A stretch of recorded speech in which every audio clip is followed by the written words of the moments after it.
दोस्तों, समंदर शांत दिख रहा है, लेकिन उसके नीचे एक ऐसा खेल शुरू हो चुका है जिसकी आहट पूरी दुनिया को सुनाई देने लगी है। हॉर्मुज, वही रास्ता जिससे दुनिया की सांसें चलती हैं, अब अचानक खामोश नहीं बल्कि खतरनाक हो चुका है।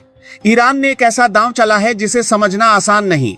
IRGC ने एक नया नक्शा जारी किया और दुनिया को एक तरह से चुनौती दे दी। जो रास्ता कल तक सबका था, आज उस पर सिर्फ उनका हक चलेगा। समंदर के भीतर माइंस बिछा दी गई हैं, जैसे अदृश्य जाल, और अब हर जहाज को उस जाल के बीच से गुजरना होगा, लेकिन अपने दम पर नहीं बल्कि ईरान की शर्तों पर। कल्पना कीजिए, एक विशाल ऑयल टैंकर जिसकी कीमत अरबों में है, वो धीरे धीरे आगे बढ़ रहा है। उसके आसपास ईरानी पेट्रोलिंग बोट्स हैं जो उसे रास्ता दिखा रही हैं, जैसे कोई अनदेखी ताकत उसका हाथ पकड़कर उसे पार करवा रही हो। लेकिन ये सुरक्षा मुफ्त नहीं है। हर जहाज को भारी कीमत चुकानी पड़ रही है और उससे पहले उसे अपनी पूरी पहचान खोलनी पड़ रही है। कहां से आया, कहां जा रहा है, क्या लेकर जा रहा है, सब कुछ। और अगर जरा सा भी शक हुआ कि उस जहाज का रिश्ता अमेरिका या इजराइल से है, तो बस वही कहानी खत्म। वापस जाओ, इतना ही सुनने को मिलेगा। लेकिन जैसे ही ये सब हो रहा था, आसमान में एक और कहानी लिखी जा रही थी। इजराइल ने लेबनान पर ऐसी बमबारी की जिसे सुनकर ही रोंगटे खड़े हो जाएं। धमाके इतने बड़े कि जमीन कांप उठी और इसके बाद ईरान का गुस्सा फूट पड़ा। उन्होंने साफ कह दिया, जब सीज फायर की शर्तें ही तोड़ी जा रही हैं तो हम बातचीत क्यों करें। अब खेल और भी दिलचस्प हो गया, क्योंकि अमेरिका ने भी अपना पत्ता खोल दिया। पहले जिन लोगों से बातचीत की बात हो रही थी, उन्हें ईरान ने साफ मना कर दिया। और अब मैदान में उतरने वाले हैं JD वैंस, एक ऐसा चेहरा जो ये बताता है कि मामला अब सिर्फ डिप्लोमेसी नहीं बल्कि ताकत का है। उधर डोनाल्ड ट्रंप ने जो कहा, वो एक चेतावनी नहीं बल्कि एक उलटी गिनती जैसा था। उन्होंने साफ शब्दों में कह दिया, अगर ईरान ने बात नहीं मानी तो जो होगा वो पहले कभी नहीं देखा गया होगा। और इस बार उनके शब्दों में वो ठंडापन नहीं था बल्कि एक अजीब सी गंभीरता थी, जैसे फैसला पहले ही हो चुका हो। अब जरा इस पूरी तस्वीर को जोड़कर देखिए। एक तरफ ईरान, जिसने दुनिया के सबसे अहम समुद्री रास्ते को अपनी पकड़ में लेने की कोशिश की है, दूसरी तरफ अमेरिका और इजराइल, जो साफ कर चुके हैं कि वो झुकने वाले नहीं। और इनके बीच में पूरी दुनिया खड़ी है, सांस रोके हुए। सबसे खतरनाक बात यह है कि ये सब कुछ बातचीत शुरू होने से पहले हो रहा है, जैसे दोनों पक्ष पहले ही तय कर चुके हैं कि टेबल पर बैठने से पहले एक दूसरे को डराना जरूरी है। ये सिर्फ रणनीति नहीं, ये एक मनोवैज्ञानिक युद्ध है। लेकिन असली सवाल अभी भी बाकी है, क्या ये सिर्फ डराने का खेल है या फिर ये उस तूफान की शुरुआत है जो आने वाले समय में सब कुछ बदल देगा। क्योंकि अगर एक भी कदम गलत पड़ गया तो अगला दृश्य बातचीत का नहीं होगा बल्कि ऐसा धमाका होगा जिसकी गूंज इतिहास में दर्ज हो जाएगी। दोस्तों, असली खेल अब शुरू हुआ है और जो दिखाई दे रहा है वो पूरी कहानी नहीं है। सतह पर तो लगता है कि ईरान ने हॉर्मुज पर दबाव बनाया है और अमेरिका जवाब दे रहा है, लेकिन असल में ये एक कंट्रोल का खेल बन चुका है, जहां बंदूक से ज्यादा ताकत अब रास्तों पर कब्जा करने में है। सोचिए, अगर ईरान लंबे समय तक इस तरह हर जहाज को अपने नियमों से गुजारने लगता है तो धीरे धीरे दुनिया इसे नया नॉर्मल मानने लगेगी। शुरू में विरोध होगा, बयान आएंगे, धमकियां दी जाएंगी, लेकिन अगर एक भी बड़ा देश चुपचाप ये टोल देकर गुजर गया तो खेल पलट जाएगा। तब ये सिर्फ एक सैन्य कदम नहीं रहेगा बल्कि एक आर्थिक हथियार बन जाएगा, जिससे ईरान बिना गोली चलाए दुनिया पर दबाव बना सकता है। लेकिन कहानी का दूसरा पहलू और भी खतरनाक है। अमेरिका और इजराइल शायद तुरंत बड़े युद्ध में नहीं कूदेंगे, वो एक अलग रास्ता चुन सकते हैं।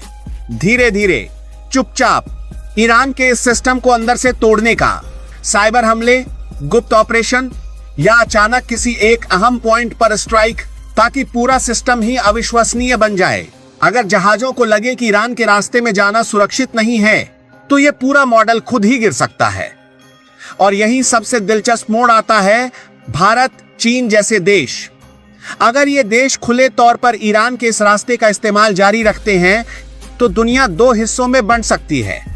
एक वो जो अमेरिका के दबाव में आएंगे और दूसरे वो जो अपने फायदे के लिए ईरान के साथ चलेंगे। ये धीरे धीरे एक नए ग्लोबल ब्लॉक की शुरुआत हो सकती है, जहां नियम अलग होंगे और खेल अलग। लेकिन सबसे बड़ा ट्विस्ट अभी बाकी है। ईरान शायद खुद भी पूरी तरह युद्ध नहीं चाहता, वो बस इतना चाहता है कि दुनिया उसकी शर्तों को मानने लगे।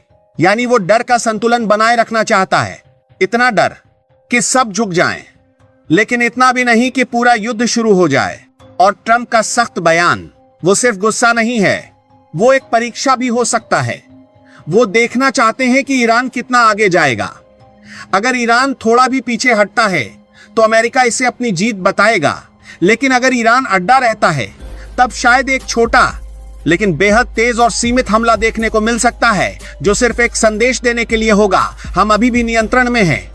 आने वाले समय में सबसे बड़ा खतरा सीधा युद्ध नहीं बल्कि गलती है। एक गलत पहचान, एक गलत फायर या एक गलत फैसला और पूरा संतुलन टूट सकता है। क्योंकि जब इतने सारे देश, इतनी सारी सेनाएं और इतनी सारी रणनीतियां एक ही जगह टकरा रही हों, तो एक छोटी सी चिंगारी भी काफी होती है। और शायद सबसे चौंकाने वाली बात यह हो सकती है कि यह लड़ाई बंदूक से नहीं बल्कि रास्तों से जीती जाएगी। जो रास्तों को कंट्रोल करेगा वही दुनिया की दिशा तय करेगा। दोस्तों, आगे क्या होगा इसका जवाब सीधा नहीं है, लेकिन जो संकेत अभी दिख रहे हैं वो एक बहुत अलग भविष्य की ओर इशारा कर रहे हैं। आने वाले समय में सबसे पहले जो बदलेगा वो युद्ध का तरीका होगा। यह लड़ाई खुली गोलीबारी से ज्यादा नियंत्रण की लड़ाई बन जाएगी। ईरान अगर हॉर्मुज पर अपनी पकड़ बनाए रखता है तो वो धीरे धीरे एक ऐसा माहौल बना सकता है जहां दुनिया उसकी शर्तों के हिसाब से चलने लगे। शुरुआत में सब विरोध करेंगे, लेकिन अगर तेल की सप्लाई रुकने लगे, कीमतें बढ़ने लगे, तो कई देश मजबूरी में समझौता करने लगेंगे। और यहीं से एक खामोश बदलाव शुरू होगा, जहां ताकत सिर्फ सेना से नहीं बल्कि रास्तों को पकड़ने से तय होगी। लेकिन इसके जवाब में अमेरिका सीधी टक्कर से बचते हुए स्मार्ट वॉर खेल सकता है। अचानक कोई बड़ा हमला नहीं, बल्कि छोटे छोटे झटके, कहीं कोई रहस्यमयी विस्फोट, कहीं सिस्टम फेल, कहीं कम्युनिकेशन बंद। ऐसे वार जो दिखेंगे नहीं लेकिन असर गहरा छोड़ेंगे। और अगर ये लगातार होता रहा तो ईरान का बनाया पूरा कंट्रोल सिस्टम अंदर से कमजोर होने लगेगा। सबसे बड़ा मोड़ तब आएगा जब दुनिया दो हिस्सों में बंटी हुई नजर आएगी। कुछ देश अमेरिका के साथ खड़े होंगे, जबकि कुछ देश चुपचाप ईरान के साथ तालमेल बिठाएंगे, क्योंकि उन्हें अपने फायदे दिखेंगे। ये खुला गठबंधन नहीं होगा बल्कि एक साइलेंट सपोर्ट होगा जो पर्दे के पीछे चलेगा। और यही चीज इस टकराव को और जटिल बना देगी। एक और संभावना बहुत चौंकाने वाली है कि अचानक एक दिन सब कुछ शांत दिखे। कोई बड़ी खबर नहीं, कोई धमाका नहीं, लेकिन असल में पर्दे के पीछे एक बड़ा समझौता हो चुका हो। ऐसा समझौता जो सार्वजनिक नहीं होगा लेकिन धीरे धीरे असर दिखाएगा, जहां ईरान कुछ नियंत्रण बनाए रखेगा और अमेरिका इसे खुले तौर पर चुनौती देना बंद कर देगा। बाहर से सब सामान्य लगेगा, लेकिन अंदर से ताकत का संतुलन बदल चुका होगा। और अगर ये सब नहीं होता, अगर दोनों पक्ष अपने अपने रुख पर अड़े रहते हैं, तो फिर एक सीमित लेकिन बहुत तेज टकराव हो सकता है। ये लंबा युद्ध नहीं होगा बल्कि कुछ घंटों या दिनों में होने वाला ऐसा हमला जो सिर्फ एक संदेश देने के लिए होगा, लेकिन उसका असर इतना बड़ा हो सकता है कि पूरी दुनिया की अर्थव्यवस्था हिल जाए।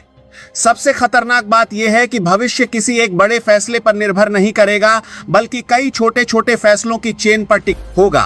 एक गलत कदम, एक गलत अंदाजा और पूरा खेल अचानक बदल सकता है। और शायद यही इस पूरी कहानी का सबसे बड़ा रहस्य है कि असली खतरा वो नहीं जो दिखाई दे रहा है, बल्कि वो है जो चुपचाप धीरे धीरे पर्दे के पीछे आकार ले रहा है।